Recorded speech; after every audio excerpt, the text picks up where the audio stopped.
as Maeve just said, I've been working on Shakespeare in Montana for a long time. So I'm going to give you a bit of a background about my research on Shakespeare, how I came to this project, and then I'm going to tell some stories about the connection between our state and Montana. This is kind of exciting and different for me because I've been giving many talks on this topic over the past few years. And I tend to give them to historical societies and libraries and book clubs and conferences and all that. And it occurred to me, I've actually never just talked to students and, quite frankly, young people about this topic. So this is fun for me to have a bit of an audience that's different and, well, reminds me of my students. So to start with the obvious thing, Shakespeare's British. Shakespeare was born in Britain in 1564. He is the quintessential British author. So when you think about Shakespeare, you probably first think about Britain.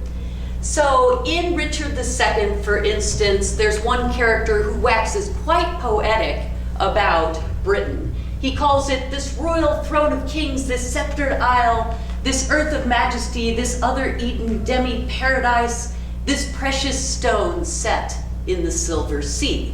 And while Shakespeare did set many of his comedies in Italy, he did set many history plays in his own Britain. He was immersed in the place where he was born and grew up. That includes the rural area of Warwickshire, where you see Anne Hathaway's cottage with all of the lovely foliage around it. This is the Tudor building that was Shakespeare's birthplace. And of course, he moved to London, more Britain and more Britain. When I began my career as a Shakespeare scholar, I was really interested in the institutions that were created around Shakespeare. The Royal Shakespeare Company, for instance, the Shakespeare Institute, where I did a residency, my last sabbatical. This is the Globe Theatre, the reconstructed Globe in London that is a very popular destination for playgoers. And on the left is the British Library, where I spent many happy hours going over early printed books and trying to get closer to 4 centuries ago when Shakespeare lived and wrote. So I enjoyed going to England as often as I could. I wanted to see the Royal Shakespeare Company. I saw this production of King Lear in 1991, which absolutely wrecked me and changed my life. I've never gotten over that. I thought about early printed books. This is a printing press in the upper right-hand corner. I was interested in how Shakespeare's texts were produced and disseminated and came to be in these libraries today. So I was very immersed in Britain, all right? I was thinking, gosh, I wish I could get a job there or something like that. When I did end up getting the job in Montana, however, it was a dream come true for me because I wanted to be in the mountains. I very much want to live in a place like Bozeman. But how can you be a Shakespeare scholar in Bozeman, right? There seems to be a pretty significant disconnect between those two things. So, a couple of things that give you some context for this. First of all, Shakespeare is and has been a global phenomenon for a long time. In fact, even early in the 17th century, there was a performance of Hamlet on a ship off the coast of Africa. People started performing Shakespeare then and reading Shakespeare and have not stopped.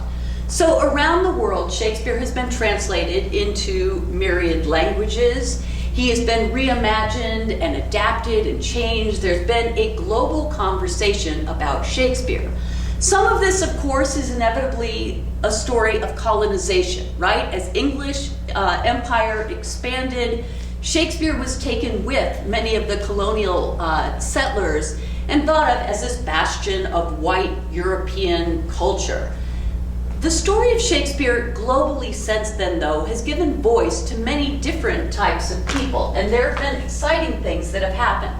One that I can cite is that in 2012, which is when the Olympics were in London, the Globe Theatre did a festival called Globe for Globe, in which they invited companies from all over the world to come to the Globe and do a production of a Shakespeare play in their own language with their own storytelling.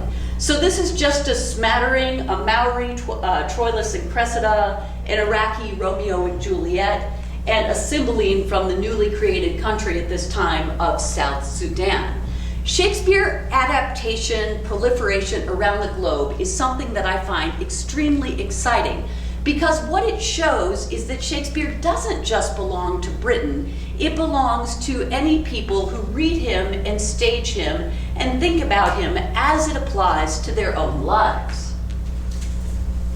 So back to the story of Montana. Quite a few years ago now, someone sent me this cartoon on the left, which is what I just thought was kind of a funny thing. Imagining Shakespeare driving on the highways of the West and getting stopped because poetic license is not sufficient. So, does Shakespeare exist in Montana, and how has he existed in Montana? I asked myself this question shortly after I took up this job at MSU in 2006.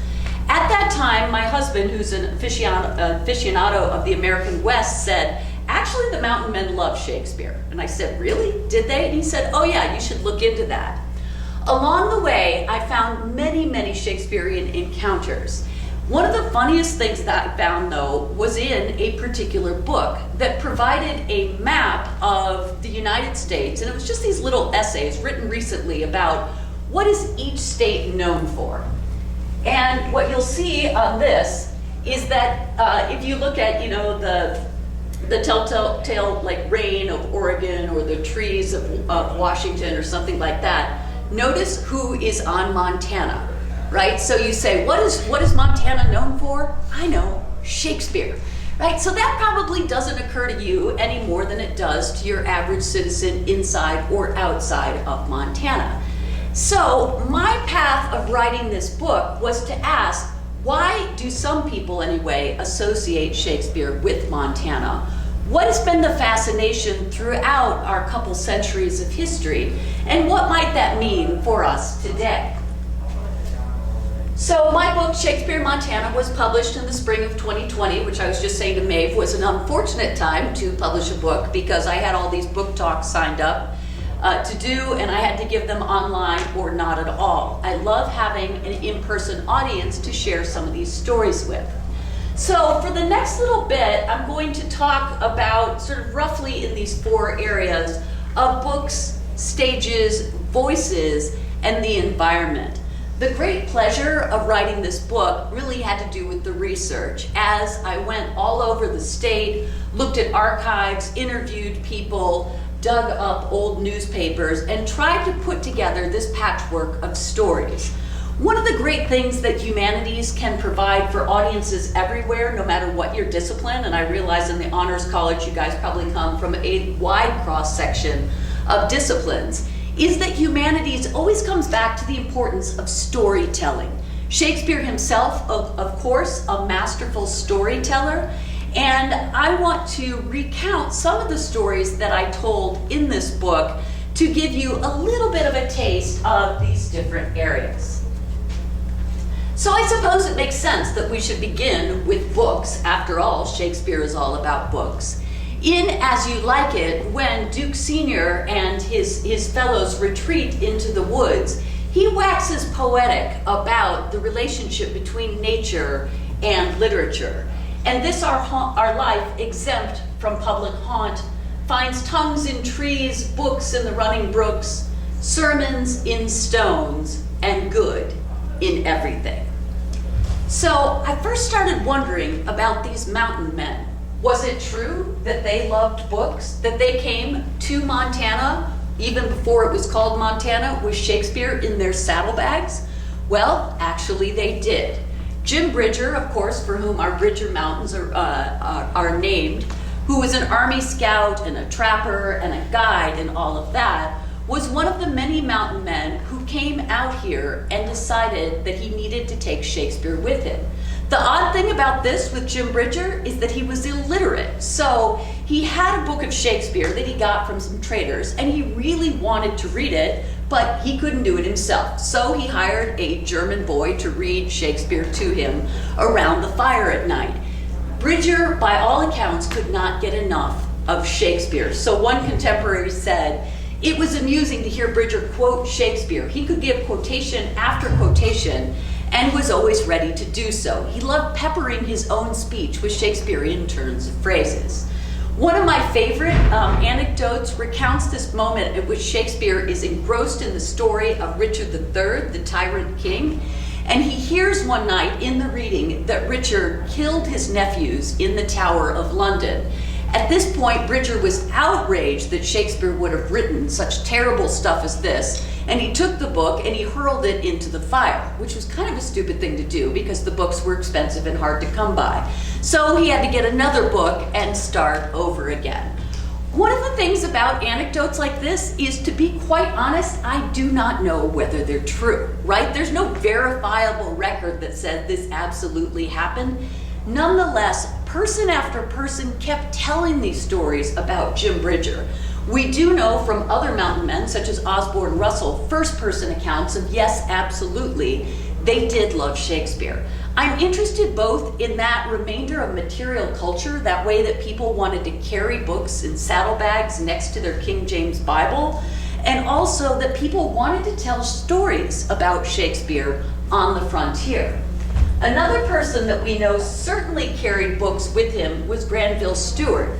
So there was one anecdote that he told in 1860. He and his brother, who were settled near Deer Lodge at that time, took a horse ride of about 125 miles over to the Bitterroot in order to buy some volumes, right? So they wanted books. They bought 5 books, including a copy of Shakespeare, at $5, all right? This was incredibly expensive for them, and it was a perilous journey, but they wanted books that badly. So as Granville Stewart put it, we had the blessed books, which we packed carefully in our blankets and joyfully started on our return ride home of 150 miles.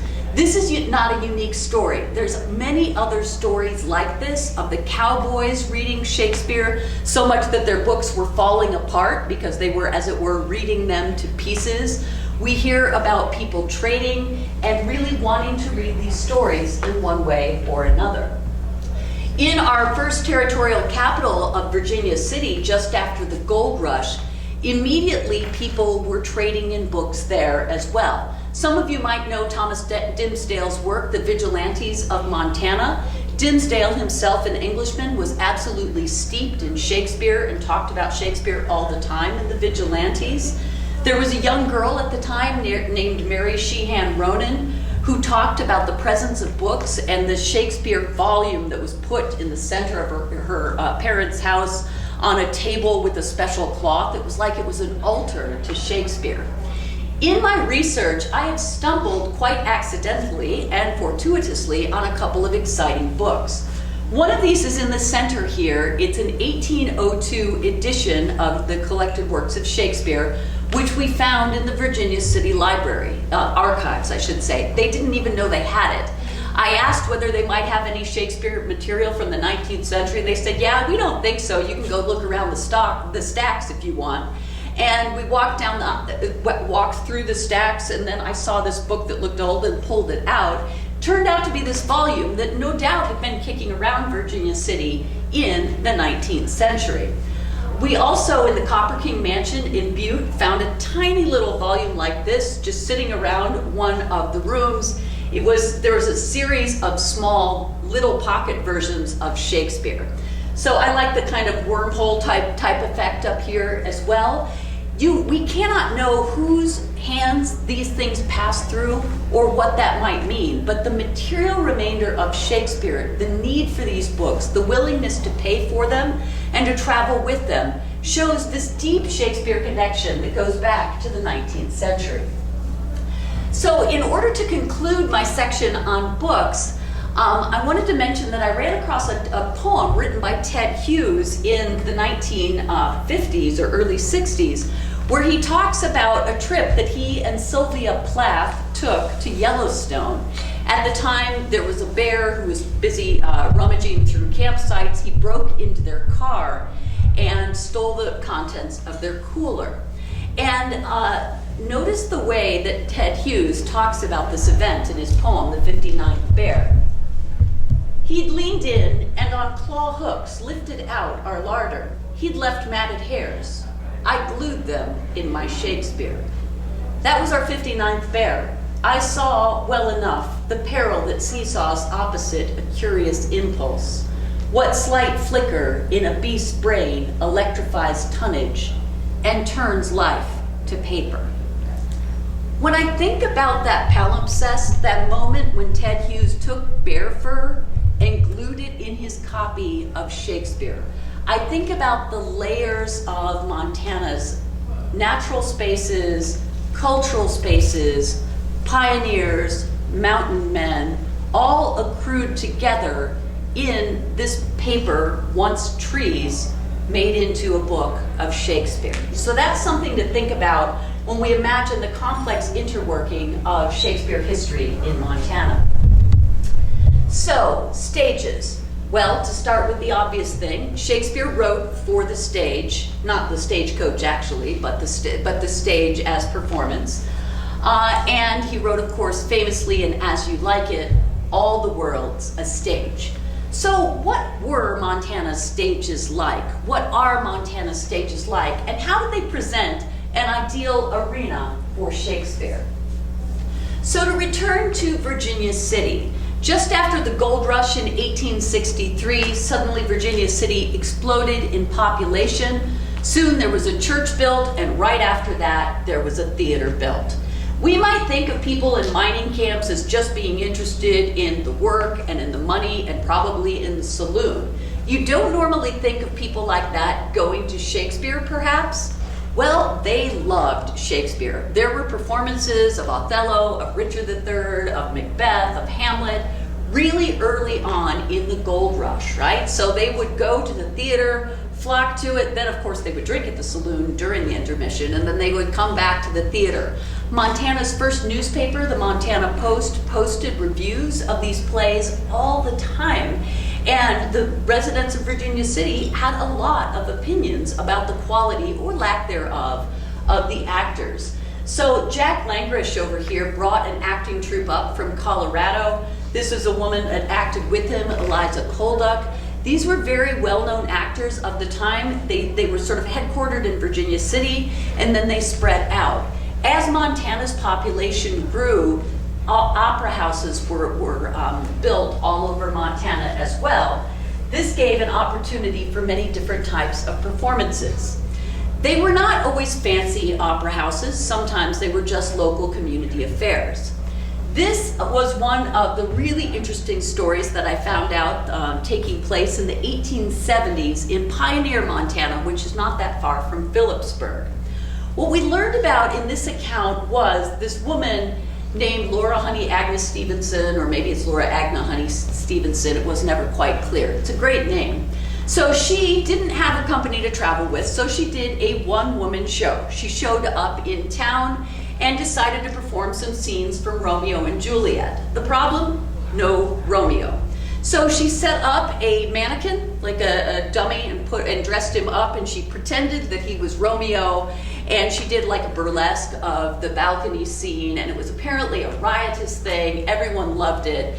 And so the residents of Pioneer decided they wanted to go drinking all night, so they took the Romeo dummy with them, and they caroused with him all night and beat him up, and like his eye was gouged out, you know, he was completely destroyed.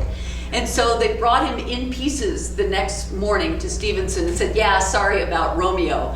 And she went into this wailing and crying histriotic impulse, oh, how awful, Romeo, Romeo.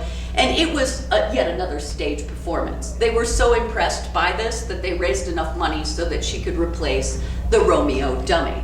So these kind of frontier stories are absolutely fascinating nuggets. Like the Jim Bridger anecdotes, this one was told by one person and then picked up in another newspaper, and it circulated all over the place. Like, I would love to go back into history and to recover some of this and find out what actually happened. So sometimes stages were, you know, the big stages that were built in Butte and in the opera houses or around other places. On the other hand, Montana provides natural stages in the outdoors. So here's another piece of Montana history which is connected to the famous artist Charlie Russell. a women's group decided that they wanted to perform A Midsummer Night's Dream, so they were going to do it outside. So they dressed up, they had the flowers, they even had a real donkey that was going to be bottom. I still don't know how that was supposed to work, but anyway, that's what they had. And then they got out there with their wagon and their sandwiches, and everyone was ready to perform A Midsummer Night's Dream, and suddenly there was a massive storm that rained them out instantly, and they all went running for cover. The way this touches famous Montana history is that Charlie Russell's wife was in the audience at the time, and Charlie Russell drew this sketch, and it's hard to see from here, but it says, "A Midsummer Night's Dream turns tempest, but all's well that ends well." This story was recounted later by a daughter of one of the participants in Montana, the magazine of Western history. How many of you have seen Montana Shakespeare in the Parks perform at some point? Okay, if you haven't done that, come see it. It's free, it's wonderful stuff. Got a good season lined up this summer. Anyway, for those of you who have seen Shakespeare in the Parks, you know how much the outdoors makes a natural setting for Shakespeare, right? Montana itself is a great backdrop for stories to take place and unfold. Shakespeare himself was from the countryside, and so when we go to different locations around Montana, there's a natural way of looking at the backdrop of the plains or the mountains or the grove of trees or the rivers or anything like that, and making that speak with and to Shakespeare. That's one of the things that was happening here.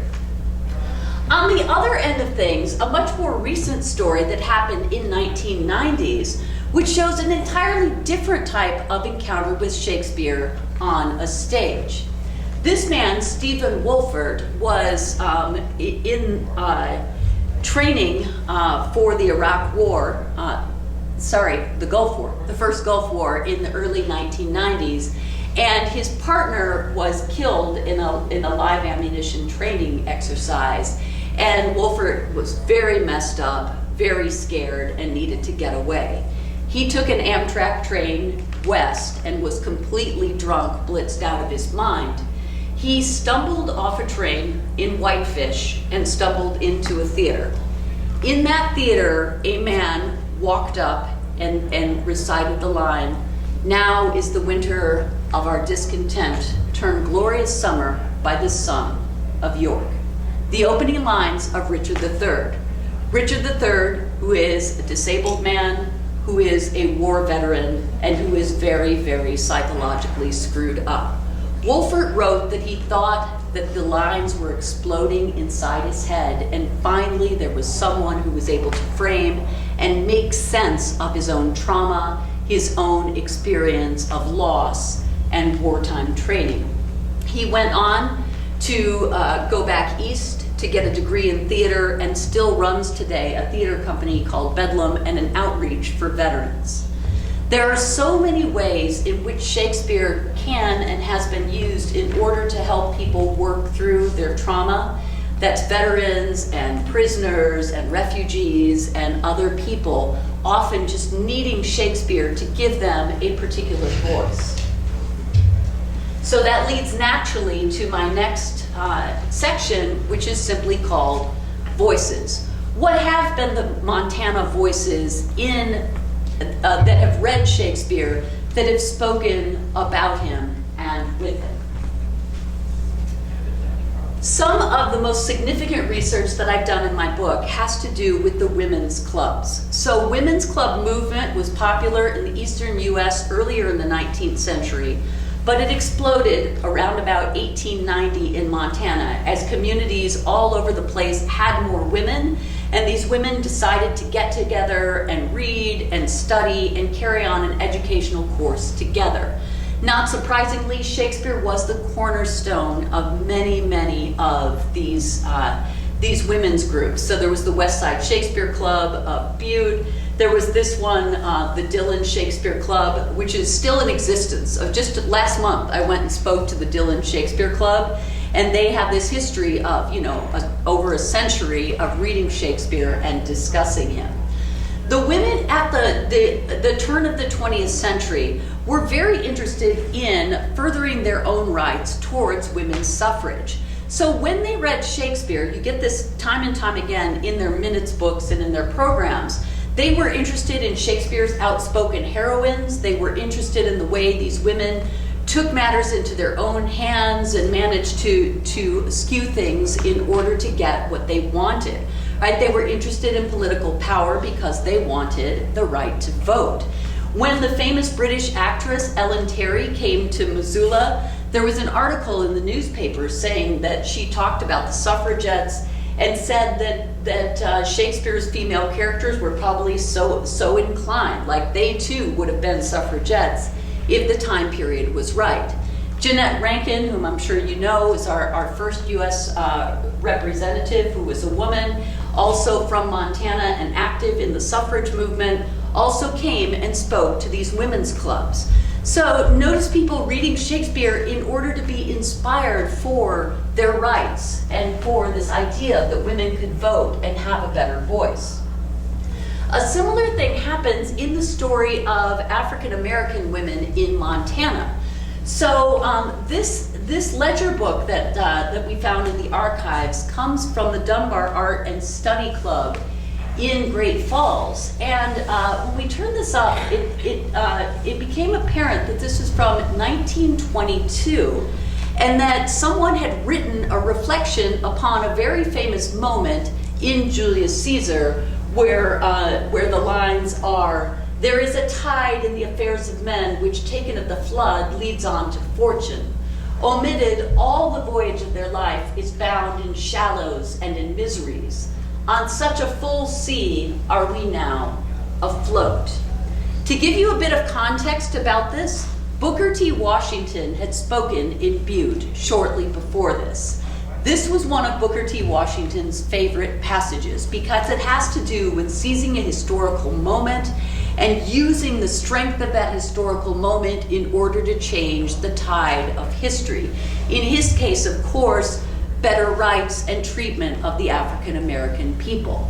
Here, imagine an African American women's reading group reading Shakespeare, thinking about Booker T. Washington, thinking about Julius Caesar. There are so many layers of history in that, and the survival of that, and you see it says across the top of that page, Shakespeare. These women were not alone in the story of African American women's groups and other lecturers who went throughout Montana throughout the 20th century. There's also a well-known actor from Great Falls named Jess Lee Brooks, who went on to have a very famous acting career in Los Angeles. Not before, though, he wrote for the local paper about his own situation and feeling constantly marginalized in the culture and in the areas around Great Falls. So using Shakespeare as a way of furthering your voice, of furthering your expanse and reach is something that I uncovered in a lot of the African American communities. What I uncovered, not much at all though, was evidence of a big engagement with Shakespeare among our native populations. This has been something I've been looking for, and I believe there are more stories out there that I just don't know or haven't heard. What I do know is that most of the boarding schools in Montana were not interested at all in teaching Indigenous people Shakespeare. They were interested in life skills, and they didn't imagine that the Indigenous people would be interested in Shakespeare. Right? There's also been a certain suspicion, as you can imagine, of white culture and what Shakespeare might represent. However, there are some things that are different now, but even to go to a 20th century person that I find absolutely fascinating, there's a Northern Arapaho elder who changed his name to Bill Shakespeare.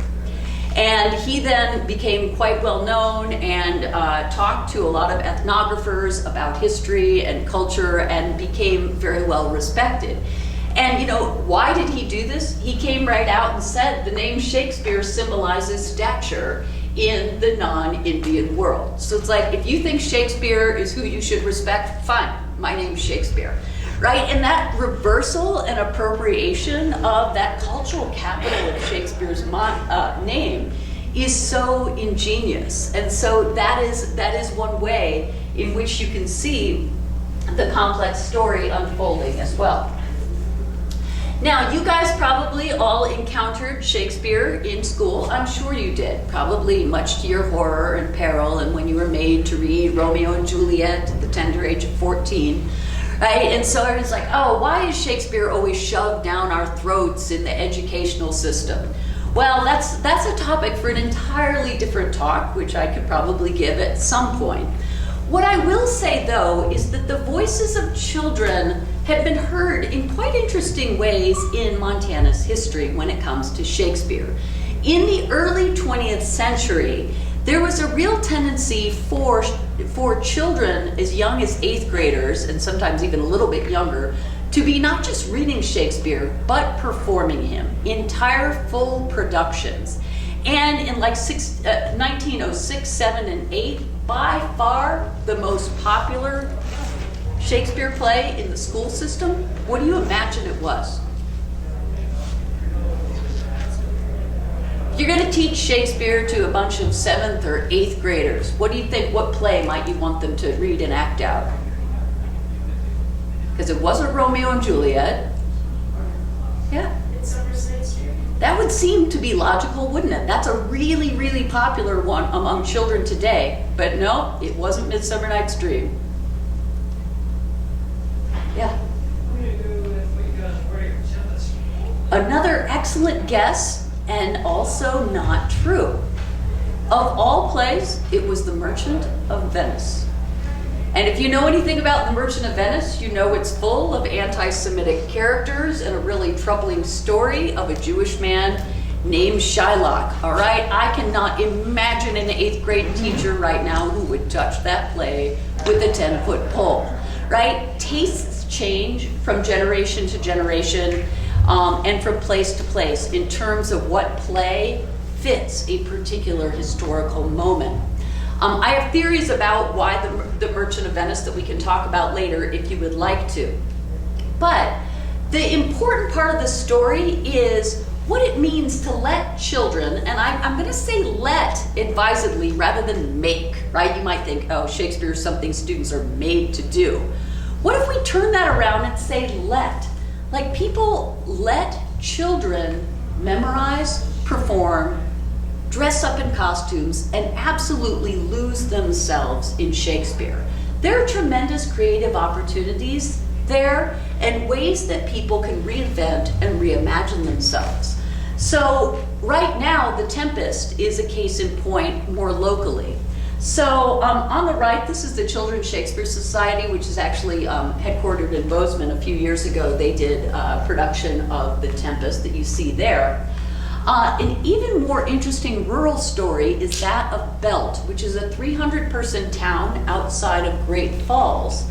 And they, for many years now, have been performing Shakespeare plays in their tiny school and gained a bit of notoriety when they were selected to go to the Edinburgh Fringe Festival in Scotland back in 2017 to perform The Tempest.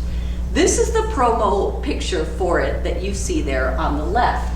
Now, The Tempest is not necessarily a natural play for Montana. After all, The Tempest is about an ocean and an island and a shipwreck and all sorts of stuff that is really, really far from Montana.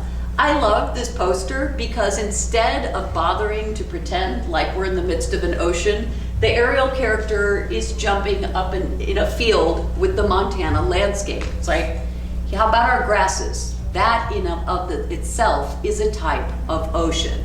That theme that I've been working on throughout this talk about reimagining Shakespeare to suit our own places, our own ecosystems, our own rural communities. This is a story that has been constant throughout Montana's history, is bringing Shakespeare here and imagining him different locally. And this is certainly something that has been happening with children. So my last section is the environment.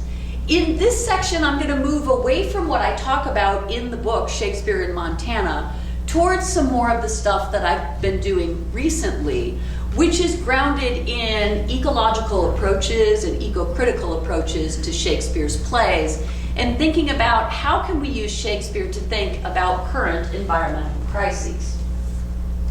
So the theoretical underpinning of that is based upon this notion called presentism. Now, I love history, and I'm very interested in what was happening in the 16th and the 17th century. At the same time, I very much acknowledge that we cannot access Shakespeare. We do not live 400 years ago. Instead, we live now, and every time we encounter Shakespeare in performance or in a book, we necessarily mediate that through our own experiences, language, culture, ethnicity, and everything else. So, and to use the Merchant of Venice as a case in point, in the early 20th century, the Holocaust hadn't happened yet. So the entire way of looking at a Jewish person in the early 20th century is worlds different than how we look at a Jewish person in the 21st century. Because, to quote from Shakespeare again, what's done cannot be undone, right? We are informed by all the history that's happened since Shakespeare's time. We are marked by that. That changes us as readers. Because my interest is in the environment, I started mining Shakespeare in perhaps a slightly literal as well as a metaphorical sense, right? So what does it mean to look in Shakespeare's texts for environmental concerns? First of all, in the early 17th century, there was a lot going on in ecosystems in England. There was widespread deforestation. There was the burning of coal that was starting to screw up air quality and cause acid rain. There were massive problems with water scarcity and contamination and sewage and all that sort of thing. These things are actually reflected in Shakespeare's plays. So it's interesting to pull those out and to put them in our own ecological situations, right? Case in point, in Montana, of course, is the Berkeley Pit, which is the largest Superfund site, and has a massive toxic collection of acid water in it. Several years ago now, 2019, I adapted a Shakespearean play called Timon of Athens, and I set it in 1960s and 70s Butte around the notion of large-scale open pit mining. And I called this adaptation Timon of Anaconda. Oh, sorry, I'll tell you why Ivan Doig's up there. I don't know, more Montana culture, I suppose. No, Ivan Doig, actually another huge fan of Shakespeare, and he set many of his books in Butte. And so as I started mining that Shakespeare history, I was also turning up more references to Butte mining alongside the Shakespeare. My adaptation, Timon of Anaconda, I was conceiving of this as theater for the Anthropocene. So how can we speak to people about our own situation in the Anthropocene and what we've done to our natural elements? We performed this in 2 different locations, one at the Story Mill Silos here on the north side of Bozeman, and also up at the Mountain Con Mine Yard in Butte. This story tells of a wealthy man who gives away all of his money to his friends, thinking that he will, when he goes into debt, that they will reciprocate. They don't, and he goes out to the wilderness very angry, digging for roots so that he can live. And instead, he ironically turns up a buried treasure, and it just makes him angry because he doesn't want gold, he wants food. Right? He, at that time, becomes a misanthrope. He curses all of humanity because he realizes just how deeply enmeshed humans are in looking for gold and all of those metals, and it has made society into a complete interchange of financial, economic systems rather than deeper ecological systems that incorporate animals. So that's a very brief rundown. I could do an entire hour on that, but I won't, I promise. But this was very exciting to bring this very little known play by Shakespeare into a Butte adaptation and to make it live and speak a little bit differently. Montana's own environmental problems sometimes can talk with as well as back to other things that are happening with Shakespeare. In 2017, I was involved in the Shakespeare in the Parks production that set Macbeth in a post-apocalyptic future Montana. The conceit was that we had suffered a complete societal collapse because of climate catastrophe, and there were little kind of warlords and enclaves of people fighting for the scarce resources. This again proved to be a really generative ground on which to explore stuff about the supernatural, about witches, about fog and smoky air. Lots of smoke in Macbeth, actually. As it so happened, 2017 was a horrible wildfire year. And so the actors, in addition to acting as if they were in a smoky world, really were. So this, which on the left, this is Macduff. This was originally a costume design with the cloth over his face. The actors eventually started doing that all of the time in order to protect their own lungs, right? And there were moments where you had the audience uncomfortably laughing about not being able to see the witches because the air was so thick with smoke and smog, because in fact it was. So, did anyone see Sibling last summer? Thank you for seeing Sibling. So our Sibling last summer was part of an international project called Sibling in the Anthropocene. And there are companies all over the world that are doing Sibling in this 2-year period.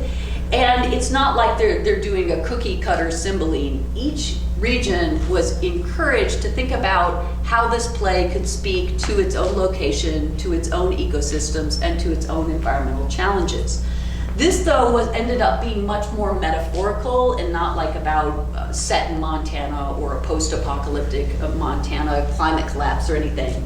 Instead, we went back to fairy tales and thought about what fairy tales tell us about people who leave their homes and cities and go to the wilderness. What do they learn there? How do they transform? And how could we bring different ways of interacting with the more than human world back into our interactions in our local communities and in our wider global communities? This is not about preaching to people about you have to think this or you have to do this politically. Instead, these environmentally inflected Shakespeare productions are a way to get people to think more creatively, to tell stories together, and to be inspired about possible directions in the future that are not just about the apocalypse is coming, doom and gloom, but instead I find myself continually thinking about these adaptations as a way to generate a lot of rewords, reclamation, reconciliation, what's my other big reword? Reconciliation, reclamation, repurposing, recycling, all sorts of rewords that have to do with renewal. There's another reword for you. And then the final one I'll mention, Maeve said in the introduction that I was one of the founders of Montana InSite Theatre. This company for the last couple of years has been doing outdoor productions of Shakespeare and other classic texts in parks and places like this. This is in Story Mill Park last summer. And this is a way, again, to shake people out of these traditional assumptions about theater and Shakespeare, that you have to be in the dark and you have to pay a lot of money and you have to be cultured, whatever that might mean. Right, instead, we're encouraging people to walk through natural spaces or post-industrial spaces and to think about that tactile experience and the immersive experience of being in a particular environment, hearing the words of Shakespeare either through music or through poetry or through little snippets of drama, hearing it a little bit differently, and again, finding ways to think about what does that have to do with us. This particular production last summer was dedicated to Shakespeare's references to the birds, of which there are many hundreds throughout his works. But it was also a way for people to get out with their friends and family in a park on a weekend afternoon, but also to think about the bird sanctuary there and the more than human world and what Shakespeare might have to teach us about a different way of interacting with and caring about those things outside of a climate-controlled, fluorescent-lighted theater.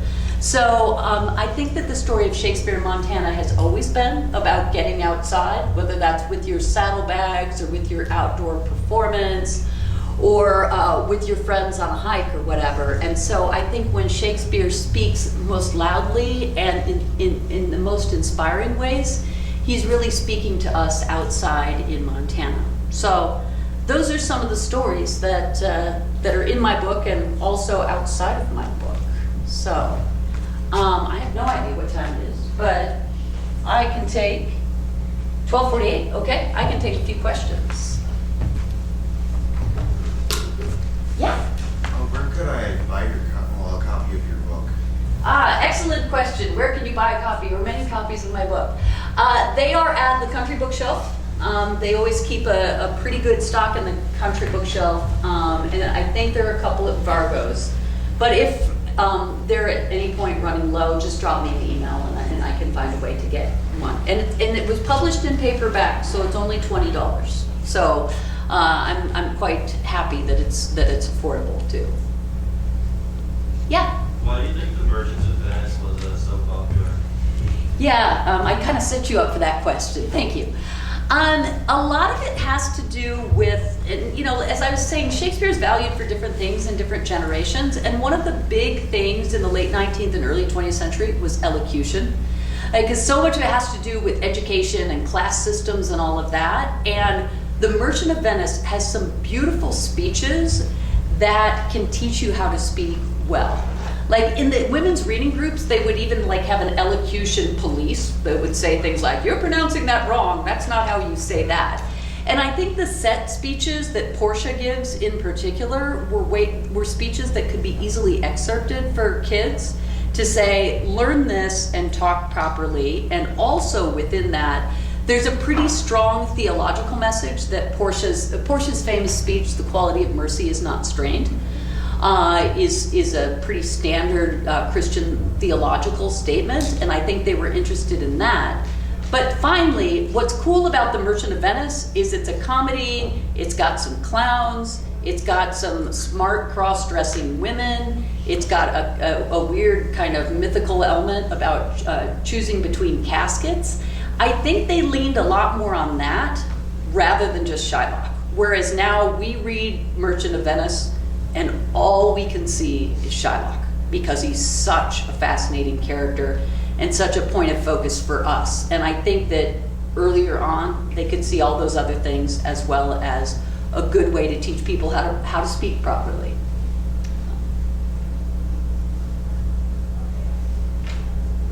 Other questions? Yeah. Yeah, go ahead. I'm going to move forward. Coming up this summer, I know it's the 50th anniversary of Montana Shakespeare Parks. How excited are you about King Lear and Twelfth Night? Extraordinarily. Yeah, so Twelfth Night is a play I've worked on a lot in the past, and I'm going to work on again in the future. So that's exciting, and also easy in the sense that Twelfth Night's such a beautifully constructed play. It's a lovely comedy. Everybody loves Twelfth Night. On the other hand, King Lear. We've never done King Lear in the 50-year history of Shakespeare in the Parks because it's huge and it's hard and it's heart-aching tragedy. So it's also my favorite play.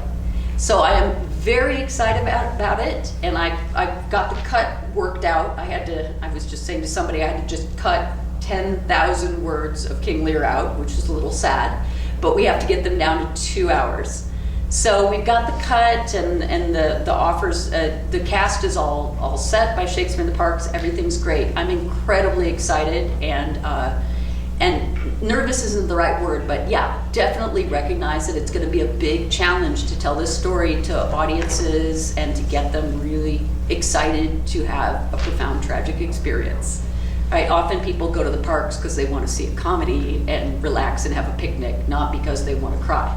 So just so you know, come to the park and cry. It'll be great. Yeah, right? It's such a phenomenal play. I love it, and I'm just extraordinarily happy about the opportunity to work on the play this summer. Yeah. Do you know any of the locations for it this summer? It will be all the usual locations. I think the website might be updated now with where. Is there anywhere you think about in particular? I know that they used to go to White Sulphur Springs, and I know that they haven't in the past years. They went last year. Did they? Yeah, all the actors went on and on about the cool building right behind them at the White Sulphur Springs setting. Yeah. So yeah, I think they'll be there. Okay, so. Yeah, yeah. And you had another question too. You said there's very good difference between reading Shakespeare versus watching him perform. Yep, there is a huge difference between reading Shakespeare and watching it perform.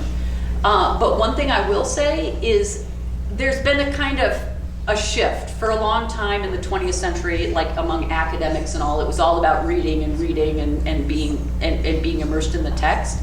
And then there was a 180 when everyone said, Shakespeare wrote for the stage, you're not even supposed to read it, you're only supposed to perform it and all that. We don't have to have one or the other. Like both and is really good. And yes, Shakespeare was writing for the stage, but there's also now evidence that some of his plays he was interested in publishing for reading public. So I think that the differences are significant and you should never not see and do the performance. But don't throw out the books. The books are good too.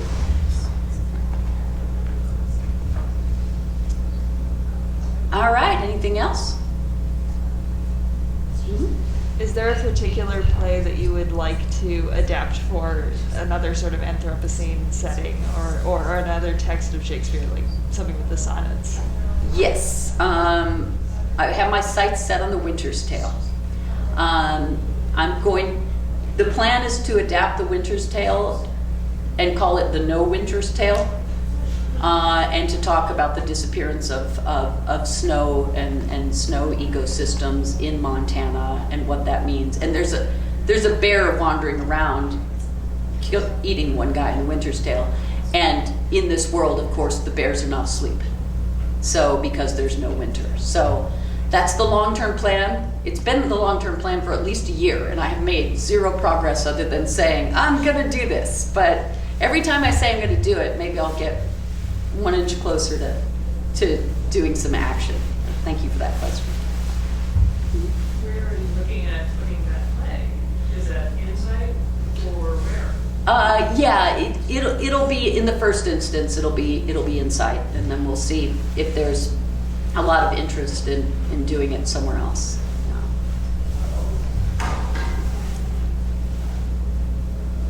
All right, thank you everyone for taking your lunch hour to come and hear me babble about Shakespeare. Appreciate your presence. Have a great day.